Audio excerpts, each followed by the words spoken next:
Love you the Bible? 1692. A merciless witch hunt in the New World.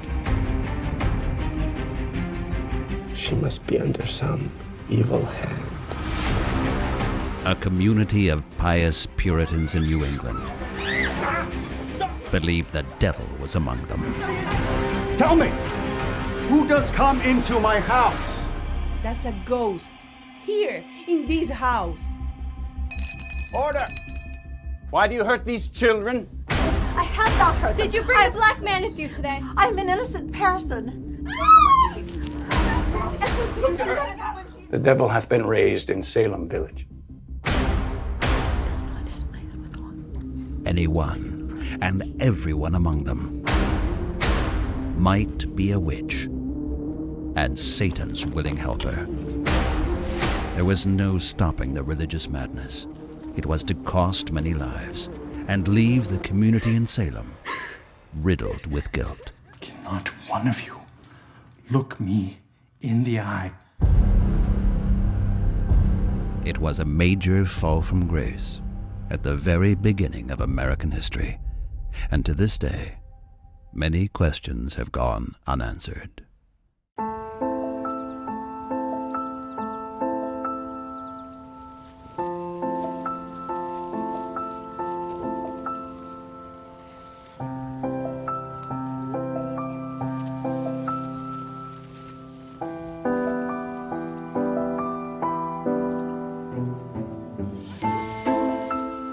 These girls are the grandchildren of the Pilgrim Fathers, who in the first half of the 17th century set sail from England and Holland for the east coast of America. Free of persecution, they wanted to live out their ideal of a devout Christian community. The dogs delight to bark and bite, for God hath made them so. Let bears and lions growl and fight, for 'tis their nature too.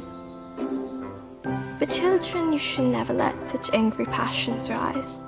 The little hands were never made to tear each other's eyes. Samuel Parris' daughters and nieces were among them. Parris was the leading minister in Salem, New England. What would today be considered an innocent game by children was a shameful lapse for these strictly devout Puritans. All people are deeply sinful, even the children, and forever tempted by the devil.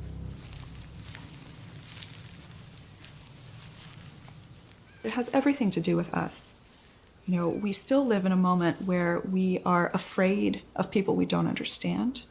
And I think that's one reason why it's important to keep talking about Salem, why it's important that we don't let it be consigned to the past. There's probably a theory for every day of the year as to what happened because of that, because people have been wondering for over 300 years what happened.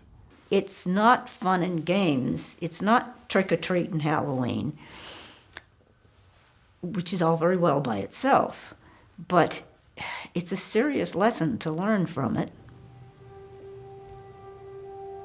Salem is on the edge of the English Crown Colony.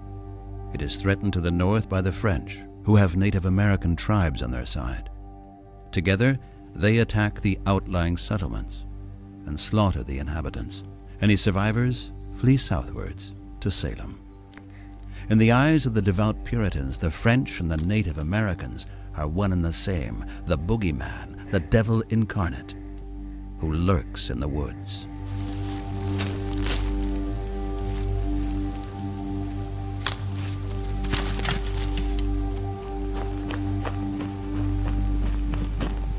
Imagine that we live in that world and we know that there are evil forces out there and that they look to harm us, but we can't even say for sure who they are, who the bad guys are.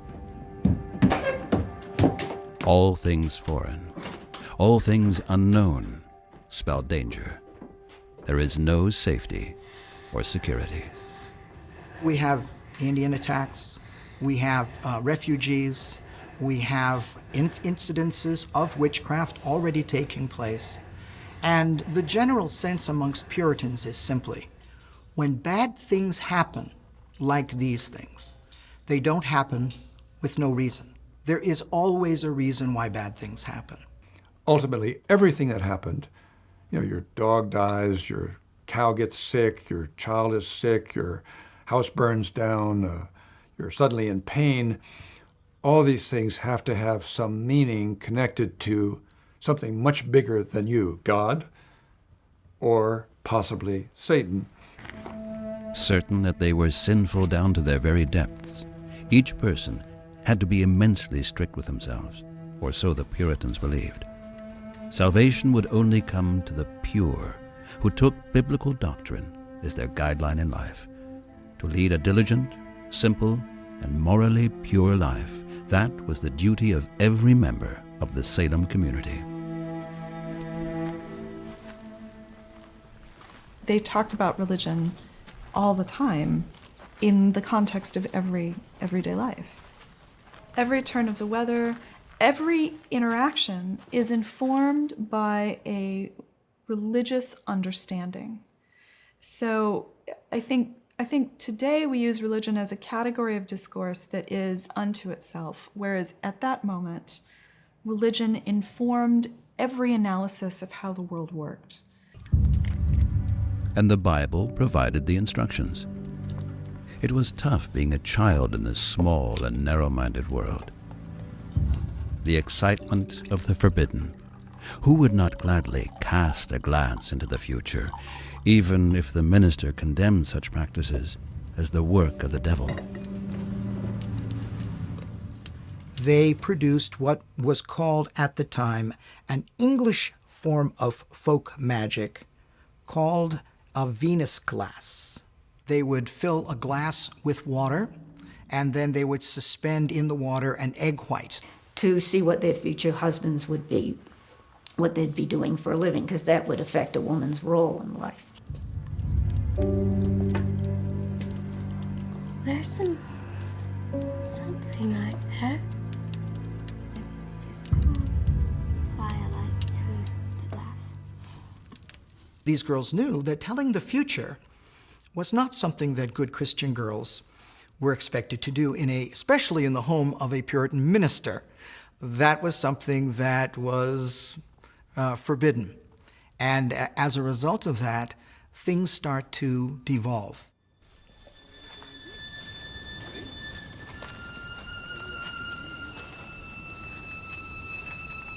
The New England Puritans' entire lives amounted to one prolonged religious service.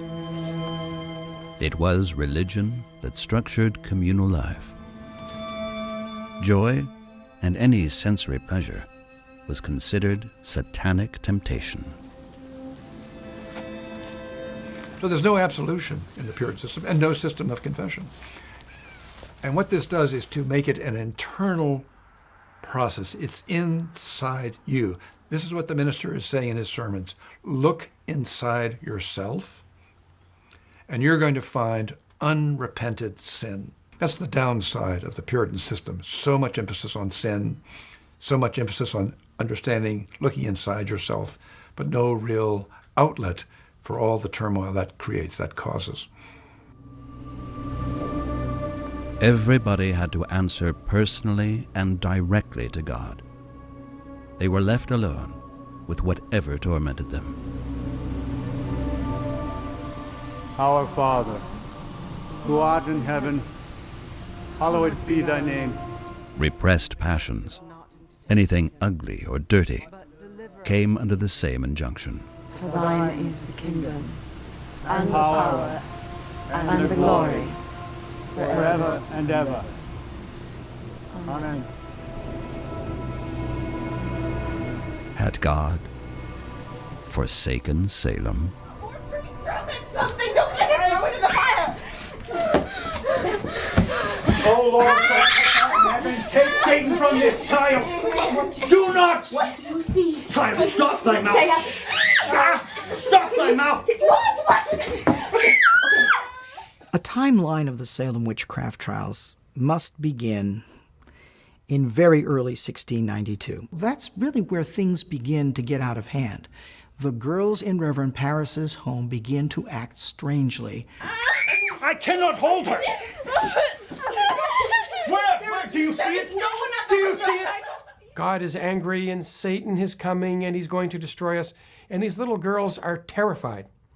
And under the circumstances, I think they probably converted their mental anguish gets converted to physical symptoms. And this is not fakery. What do you see? Who is it? God! Or the woman? No! They're very often called the afflicted children or the afflicted girls.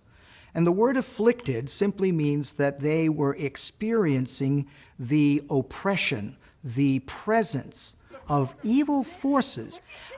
They did not want to listen to prayers being said. They did not want to listen to the Bible being read.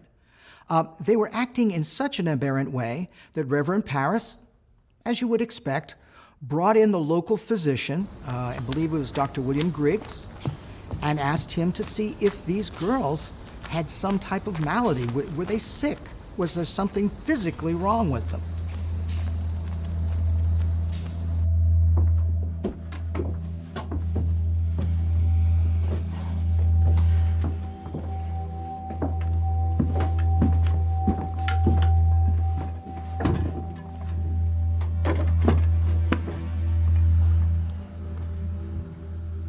They couldn't make sense of it medically. This was in the 17th century, and I don't know of any 20th century, 21st century interpretation that cuts any ice at all.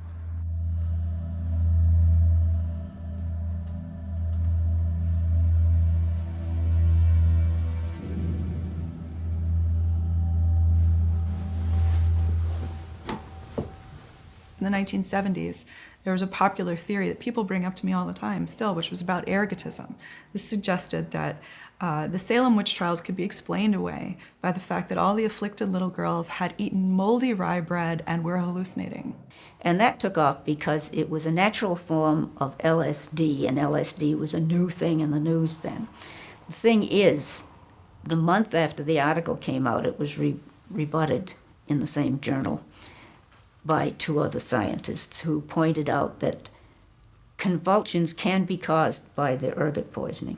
It sounds wonderful, but it doesn't work on so many ways. It's like medicine today, you know, just take a pill and I'll feel better. People like that kind of solution. It doesn't work for Salem.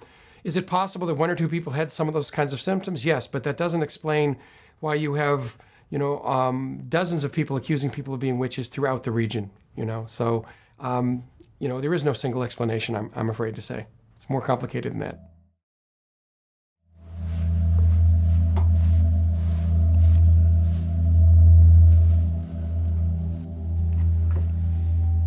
There is nothing wrong with her that any medicine I provide could cure. Indeed, she must be under some evil hand, causing all this pain, for all this affliction. The really sad thing to me in Salem is that there were so many sort of like tipping points where things changed with so many people. Suppose if Reverend Parris had decided that, no, I'm not sure the doctor's right. I don't think these girls are afflicted. I think they just have some other illness, right? So when Reverend Parris determines that they're witches. I actually feel quite sorry for her, because imagine what it's like to be an 11-year-old girl who is working all the time. And then for the first time in your life, all these big, important people, these people you've had to obey, they're all paying attention to you now. Here you have this great inversion in Salem where these young girls who were at the margins of society normally have taken center stage. White magic was supposed to counteract the devil's designs. A neighbor of Reverend Parris persuaded his house slave Tituba to bake a magic cake. The most important ingredient, the girl's urine.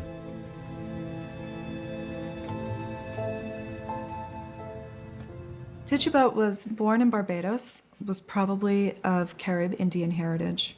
She was enslaved in Parris's household, and she would have been at the bottom of that community hierarchy at that time.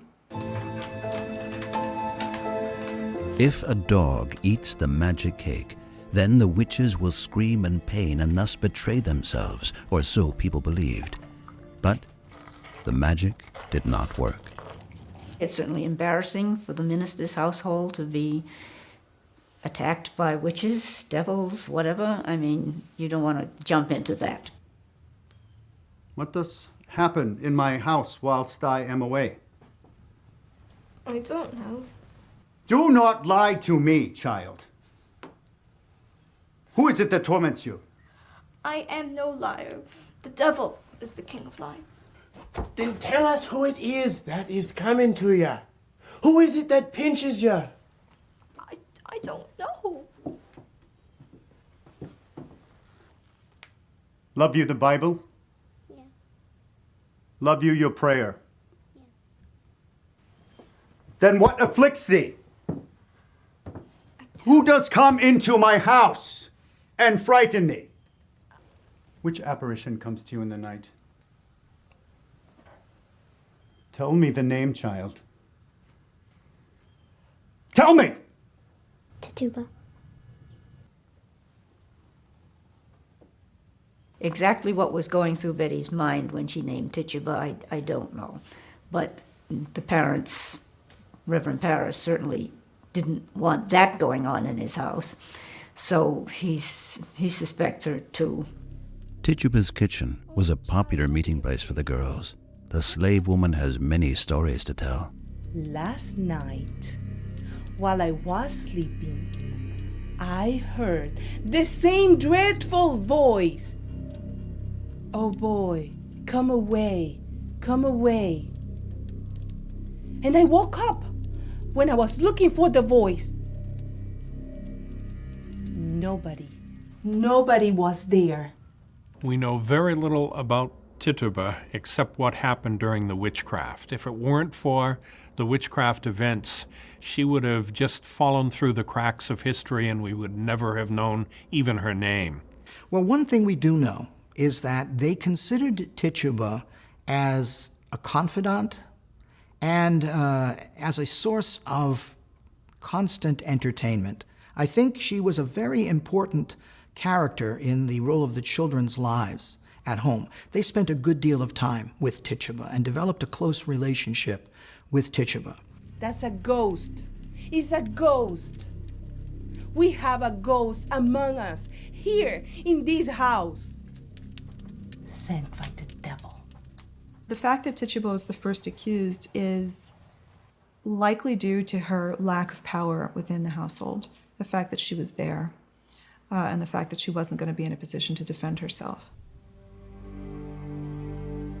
Tituba gets thrown into jail. But this does not stop the witchcraft. The visitations by the devil persist. At night, she comes to me and pinches me and bites me, and she tells me that she will hurt me most dreadfully if I don't sign her book.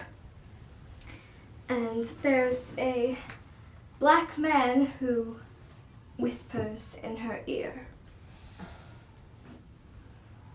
Tituba, when pressed, when questioned, says, "The devil came to me and bid me serve him." They say, how many witches are there? And she said, I saw 9 names in Satan's book. That means there's more people out there. Who are they? And people start wondering, what other neighbor might be a witch? Who else is involved in this?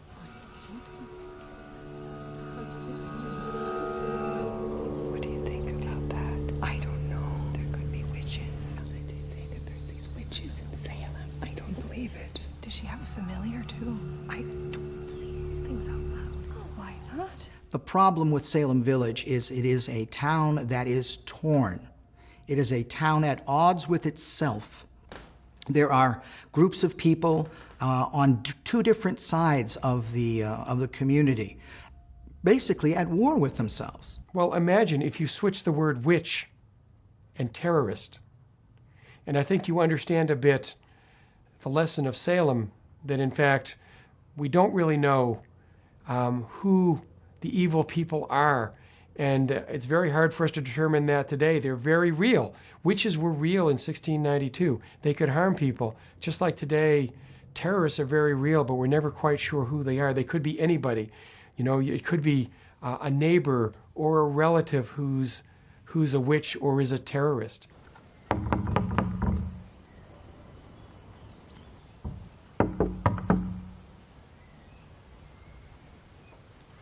Have you ought to spare today for someone who needs it? I'm sorry, Goody, I got nothing for you today. Not at all, just a little. I'm sorry, I got to feed my own children, you know. You're a wicked woman, you know that? God. I go with God, you see. I hope you and your family know what it is someday. I think it's hard to be an outsider in any culture and at any moment in time, but it's pretty hard to be an outsider in 17th century Massachusetts. There's no designed place for the outsider. There's the church. The outsiders are not really in the church, except accidentally. They're not part of the family structure. They're not part of the people you look for marriage partners with if you're, a good, solid person. But they are part of the legal system in the bad sense, in the sense of being troublemakers in the village.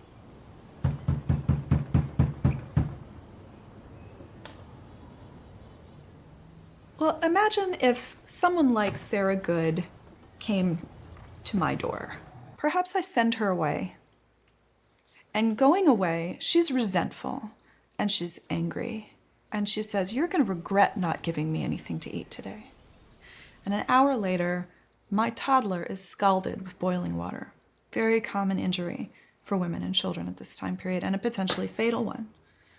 Later on, if she is accused as a witch, I will see that correlation, those correlated events, as causal.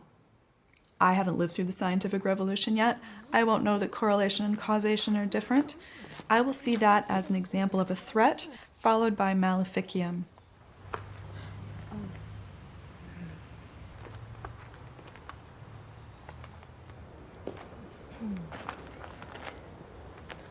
When the witch hunt begins, the outsiders are very, very vulnerable, extremely vulnerable to being accused of. That category of outsider mutates, just like that, into the category of witch. What people thought a witch was somebody who was acting purposefully with the devil.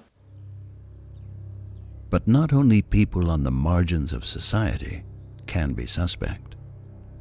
Satan is abysmally evil, a clever and ingenious seducer who seeks to bring about the downfall of the pious. Could it be that his disciples have adopted as their disguise the semblance of great righteousness? That was the bizarre logic of the time. The circle of those under suspicion grows. Even reputable members of the community now get suspected.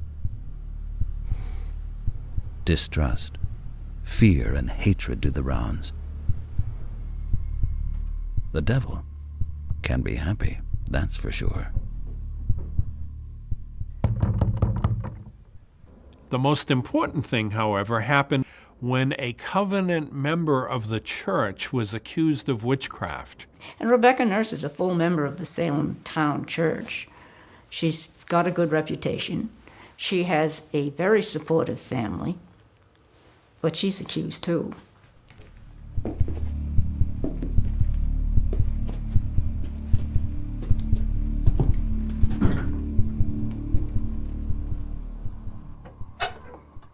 There being complaint this day made against Rebecca Nurse, the wife of Francis Nurse of Salem Village, for vehement suspicion of sundry acts of witchcraft. I never did no witchcraft in my life. Having done much hurt and injury to the bodies of Ann Putnam and Abigail Williams, you are therefore, in their majesties' names, required to apprehend and bring before us Rebecca Nurse. I could say before my eternal Father that I'm innocent. God will clear my innocency. Go and get your belongings. Quickly now.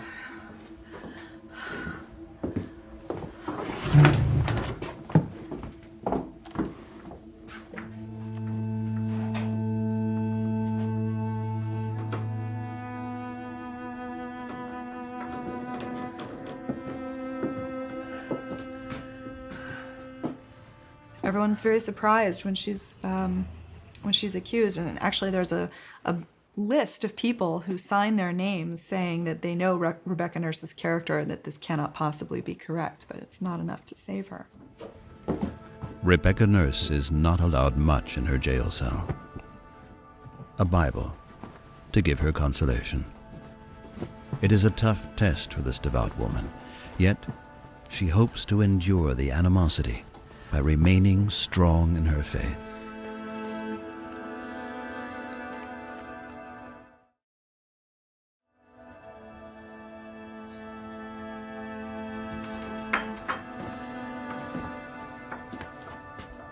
Come along, goody nurse.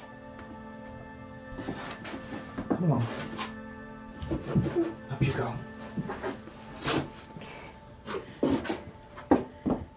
Anyone can be a witch, and you don't have to look like or act like a witch to be one. You can be secretive in your beliefs on witchcraft.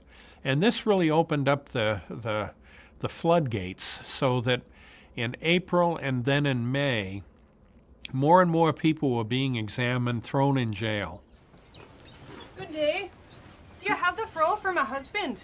Hey, good wife, I do here. Oh, lovely. Check that handle, it's good. Very good. Have you heard the rumor? What rumor be that? They're saying she bewitched her first husband to death. I have heard that. And I have something to say to it. This same woman came to my house about, a month and a half ago. She had a bit of a spat with my wife. And a week later, our best milking cow died. You don't say. I do say. 'Tis a pity. Something triggers this feeling of guilt inside people, this feeling of unresolved sin. And so what's the first thing you do with it? You project it onto somebody else. That's a psychological act. You project it onto somebody else. Not my sin. It's not my responsibility. It's somebody else's responsibility. And that leads you to the figure in the village or in the town that you name the witch. I think it was witchcraft. God help us. God help us is right. Well, thank you for this, sir. Good day. You can only convict people of witchcraft on one of two types of evidence. One is a direct confession, or two is two eyewitnesses who can testify that they have seen this person commit an act of black magic. Now, since you and I know that black magic isn't real, it's hard to find two people to confess to that. So instead, they'll sort of bring all together this sort of pile of lesser evidence, and the sentiment is so real in Salem in 1692. People know from things that are going on in the colony that witchcraft is real and Satan is loose, and they are willing to accept this lesser evidence as proof that these people are witches. For the accused, there was more at stake in such a witch trial than their position in the community and their standing. Statements by witnesses decided over life and death. Basically, what they were giving in the way of testimony was called spectral evidence. Spectral evidence is evidence that is given about an affliction that you are experiencing, but from a force that no one can see. And in fact, sometimes only the individual who is being afflicted actually claims to see the individual or the spirit that is harming them.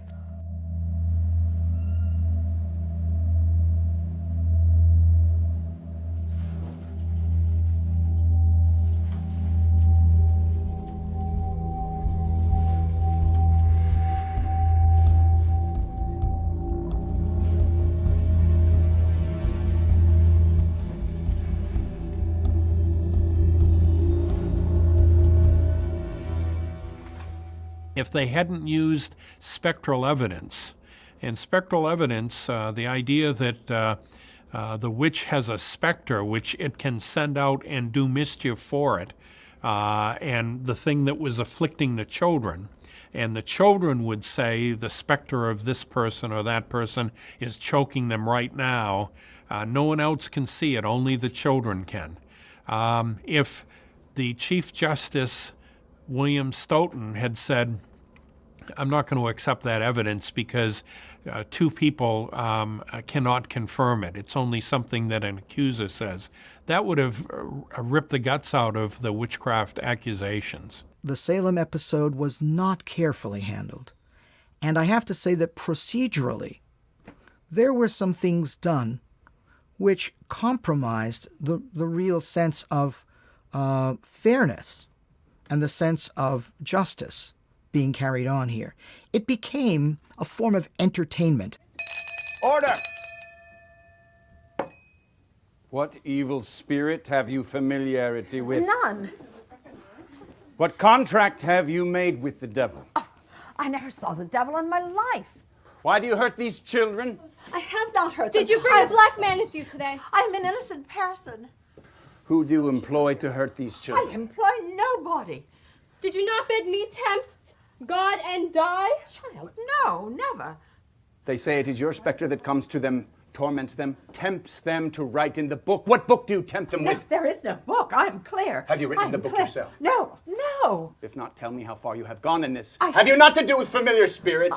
I have no familiar spirits. What they did was they had these pre-trial examinations public.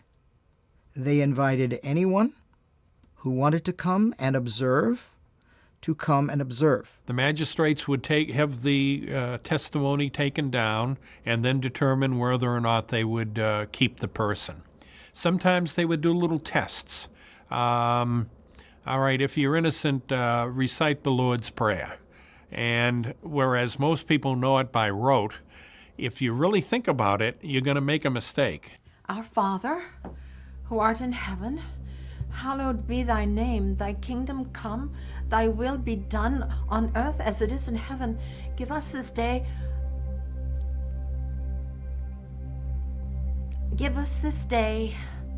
our daily bread, and forgive us our trespasses as we forgive those who trespass against us. And lead us not into temptation, but deliver us from evil. For thine is the kingdom and the power and the glory forever. Amen. Goody, why were you caused to forget our daily bread? I am but an old woman. Daily bread. And I am afeard. I'm afeard of this proceeding. We shall ask that you be removed and searched again as well for unnatural excrescences of flesh upon your body that shall go far in showing that you are in league with the devil. They were determined to clean up this mess, to use a contemporary expression. They were going to clean this mess up. And as soon as they made the decision to believe the young girls were credible witnesses. God controls all things. It is not my doing. Look to her. When she invoked God's name.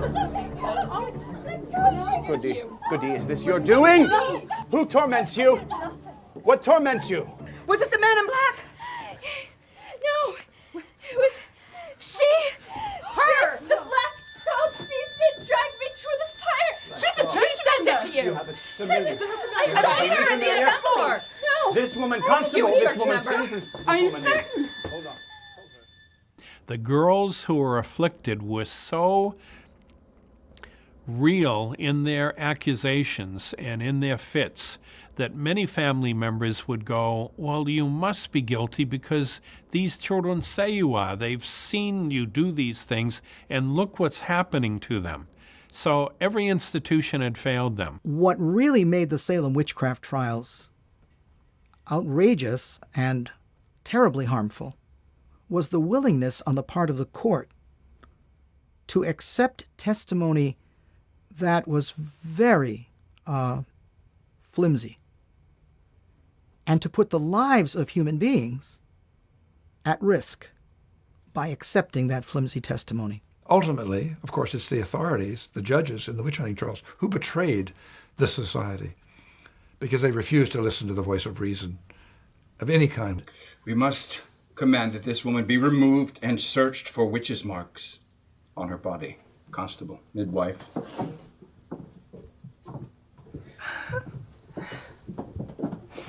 Can we take her now? Constable, please remove her. The power lies with men who are magistrates, men who are theologians, and the power becomes enacted mostly on women's bodies. So there's a strange triangulation of power, in which it is women's bodies for them. There are men who are accused and killed at Salem as well, but most of the men who are accused at Salem are accused because they are married to a woman who's also accused.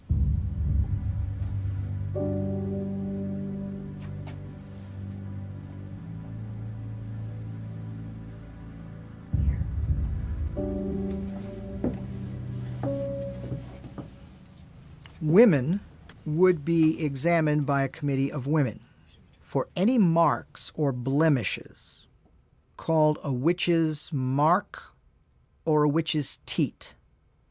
And the belief was that if you were a witch and had given your soul to Satan, Satan would exchange to his newly converted witch a demon, a demonic being, in the form of what they called a familiar. Today, if I go dressed as a witch for Halloween and I'm wearing a black pointy hat and I have a broom, I have a little cat with me, that popular culture representation of the black cat derives from the assumption of the spirit familiar that witches had. And it would be the witch's job to sustain this familiar on their blood. And the place where the blood was drawn out of the witch's body was this so-called witch's mark. There's a very gendered representation of how witches work, an inversion of maternal kinds of things. Should we prick any of them with the needle to see if they bleed?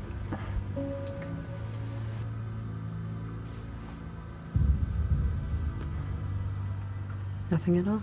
No. Nothing. She did not seem to feel any pain. No. Pins were used, and they would pierce these protuberances of the skin to see if they were natural or unnatural. If no pain was felt or if no blood was drawn, that was considered not natural. It was unnatural. They were trapped in the morass of different kinds of evidence and unable to sort out different kinds of evidence at all. They pleaded, they put huge pressure on people to confess. And they began the trials in early June. And at the same time the trials were taking place, you still had more people accused of witchcraft. It had become really a wildfire. The devil hath been raised in Salem village.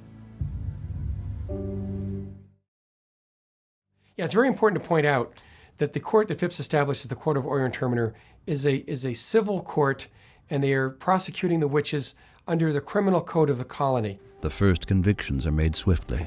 She could be most valuable. Have you a will to engage with the devil? No.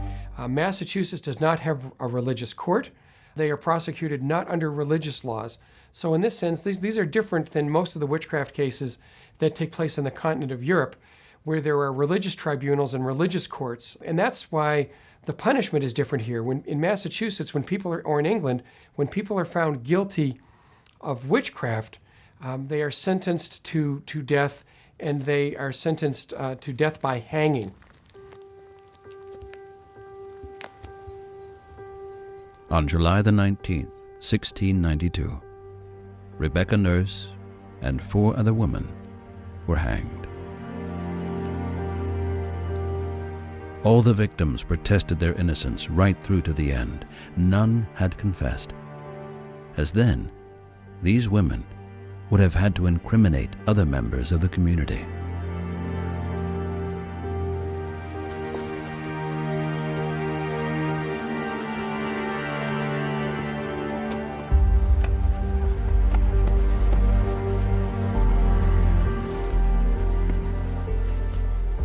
Our Father which art in heaven, hallowed be thy name, thy kingdom come, thy will be done on earth as it is in heaven. Those people who were hanged were not sinners and they weren't saints. They were just average people. Some of them were not very nice people. Others seemed to be almost of an unblemished character. The one quality they had in them that made them different from the 150 other people accused was that at the time of the confrontation of the worst crisis in their life, they choose death over telling a lie.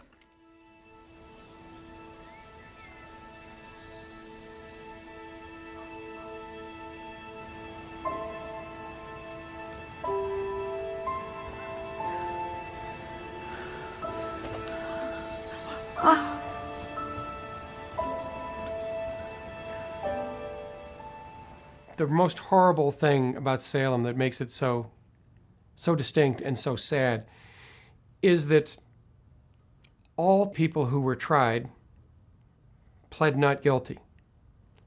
They were all found guilty and sentenced to death. They would stand on one of the rungs of the ladder, a noose would be put around their neck, and then the term was the executioner would turn them off the ladder, physically taking their feet and just shoving them off of the ladder, and they would strangle to death.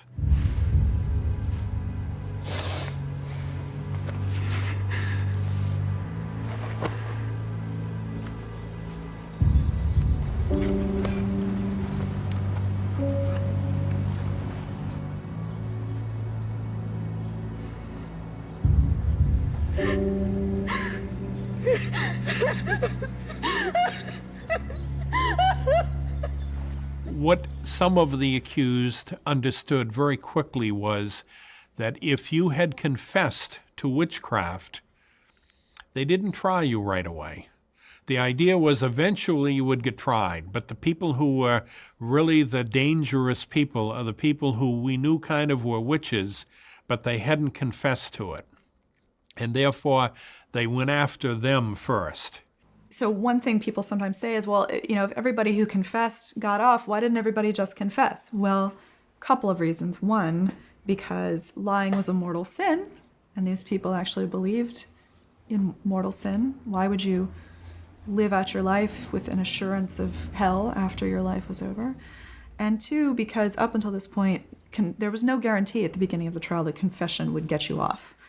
That's just how it went in this case, partly because confessed witches could then be pressured to name other confessed witches.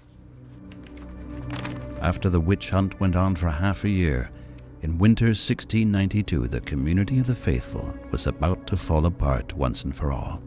And community was so very important for the Puritans. Our Father, which art in heaven, hallowed be thy name. Thy kingdom come, thy will be done, on earth as it is in heaven. 25 members of the community lost their lives. More than 1/3 of all the inhabitants were in jail. Families torn apart. No one trusted anyone else.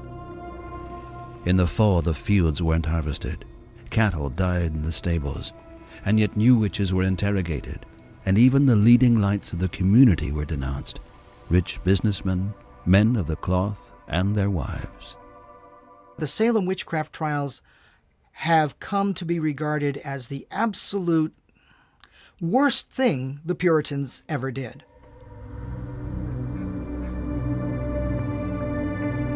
The inhabitants of Salem were stuck in a trap of their own making, and which they could no longer escape of their own volition. Forget not your children. Forget not your bride. The trial is so hard to bear, but for the sense of sin, deliver me, O Lord. It was too catastrophic. It was too traumatic for them. And so the community would never be the same. They couldn't just go back to the way things were. Many members of the community started to feel guilty. They asked themselves how things could have come to this. We are gathered here today as we must, for the devil is among us. Many of us have been weak. We have forsaken our scripture. We have forgotten our Christian duty.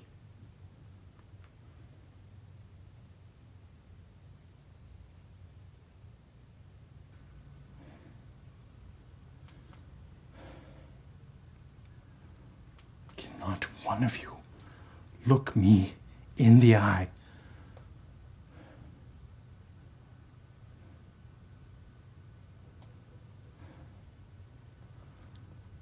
By late summer, there are numerous critics who are beginning to express their concern for the witch trials. And one of these men is Thomas Brattle, who's one of the leading, he's a merchant, but he's also one of the leading scientific thinkers in Boston in his day. And to say, you know, we are not using our common sense here. Spectral evidence should never have been allowed. Thomas Brattle resolutely opposed the hysteria of the witch hunt. He studied mathematics at Harvard and was a member of the Royal Society, and thus of the scientific elite of his day. He and other members argued rationally. Brattle publicly attacked the illogical proof the court passed down, upon which the governor of the Crown Colony dissolved the Salem court. Better that we let 100 witches go free than harm one innocent person. And really the witch trials come to an end when Massachusetts agrees that, yes, witches are probably real, but spectral evidence and the touch test and the evil eye are not acceptable evidence. And that's what Brattle and others are arguing for. And what happened during the witchcraft trials is the people, when they finally discovered what had happened, and that innocent blood had been shed largely as a result of the influence of individuals who thought they were doing God's work, but in fact were causing more of a problem. There was a secularization of society. A new paradigm is set up in Massachusetts Bay Colony. Only Tituba, the slave, had to remain in prison until a new buyer was found for her. If you were to return to Salem Village after the last execution took place, you would wander through a town that had been through probably the greatest crisis any community could possibly have gone through. It must have been a very terrible thing for Salem Village to deal with, and it clearly, we know, it took years, if not decades, for them to heal from those trials, as the community had to really sort of deal with that aftermath where villager turned against villager in the trials. The 550 people who lived here either had someone accused or an accuser within their family, sometimes both. It was a profound, terrible thing that they went through. And yet, miraculously, it would be a town where people would continue to live. In the 21st century, Salem is a prosperous little town near Boston. The witch trials of 1692 are now marketed by the tourism industry. Halloween and the witching capital. But Salem was also a turning point. One of the big conclusions to draw from Salem is the danger that can befall people from the best of all possible intentions. The people who conducted the Salem Witch Trials believed that they were doing the right thing. And that rightness resulted in such a grave injustice, I think, is one of the reasons that our culture hasn't been able to let Salem go. Seeing women hang, is that going to make things better? They thought that it would. It didn't. Human nature keeps repeating it, and it's in a different guise each time. The persecution of individuals, simply for being different, has persisted even after Salem. Can we recognize it the next time it comes?